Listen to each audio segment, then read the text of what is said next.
is. Faith is not a blind belief. It is the strength found in our shared community and the convictions that shape our nation. Welcome to Faith in America, exploring political and patriotic themes for a stronger nation.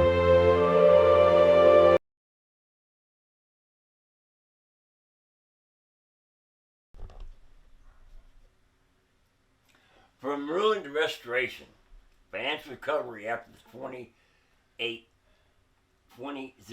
crisis, a biblical perspective.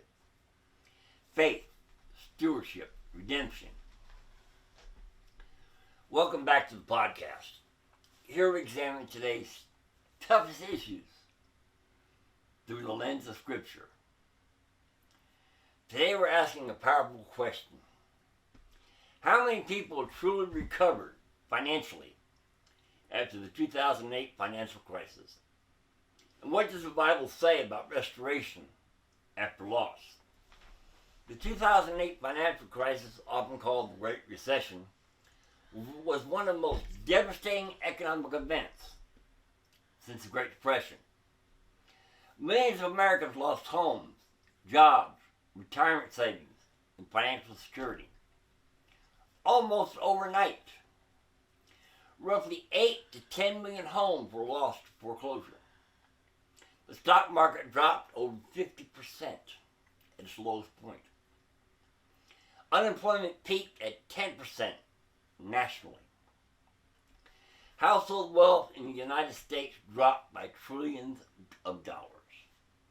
This wasn't just numbers. It was families, futures, and stability shaken to the core. Now, nearly 2 decades later, recovery has been uneven. Higher income households, many wealthy Americans, recovered and even surpassed pre-2008 levels. Why? Because they had investments in the stock market and real estate, both of which rebounded strongly. Middle-class Americans. Recovery here has been mixed. Some regained lost ground, but many people experienced long-term wage stagnation, loss of home equity, delayed retirement. In lower-income Americans, this group struggled the most and often never fully recovered. Many who lost homes never re-entered home ownership. Financial vulnerability increased, not decreased. There's a key insight. While the economy as a whole recovered, not everyone did. Studies suggest a significant portion of Americans, especially in the lower middle classes, are still financially behind where they would have been without the crisis. Scripture does not ignore financial hardship. In fact, it speaks directly to seasons of loss, rebuilding, and restoration. Ecclesiastes 3:6 says, a time to search and a time to give up, a time to keep and a time to throw away. Economic downturns remind us that earthly wealth is temporary. Proverbs 23:4-5 warns, do not wear yourself out to get rich. Cast but a glance at riches, and they are gone. The 2008 crisis exposed how quickly wealth can vanish. But the Bible also speaks of restoration. Joel 2:25, I restore to you the years that the locust has eaten.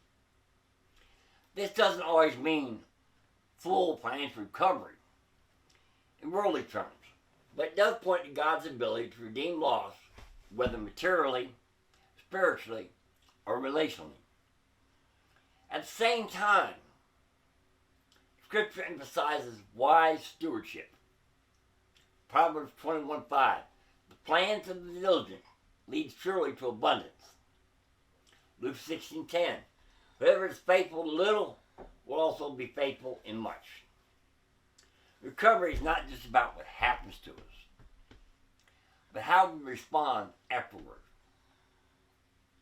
From both economic data and biblical wisdom, a few lessons stand out. Avoid over-reliance on debt. Much of the crisis was fueled by excessive borrowing. The borrower is a slave to the lender. Proverbs 1:27. Build resilience. Emergency savings, diversification, and humility matter. Trust God, not wealth. Financial systems fail. God never fails. Command those who are rich not to put their hope in wealth, but in God. 1 Corinthians 6:17. Care for the vulnerable.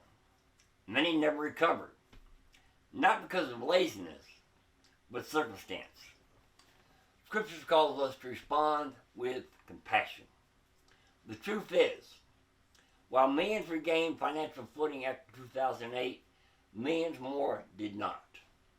But from a biblical perspective, true recovery isn't just financial. It's spiritual alignment, wise stewardship, and internal focus. Loss can refine us. It can expose idols. And it can redirect our trust back to God. If today's episode encouraged or challenged you, share it with someone who needs perspective in uncertain financial times. Until next time, walk in truth, steward wisely, and keep your eyes on what truly lasts.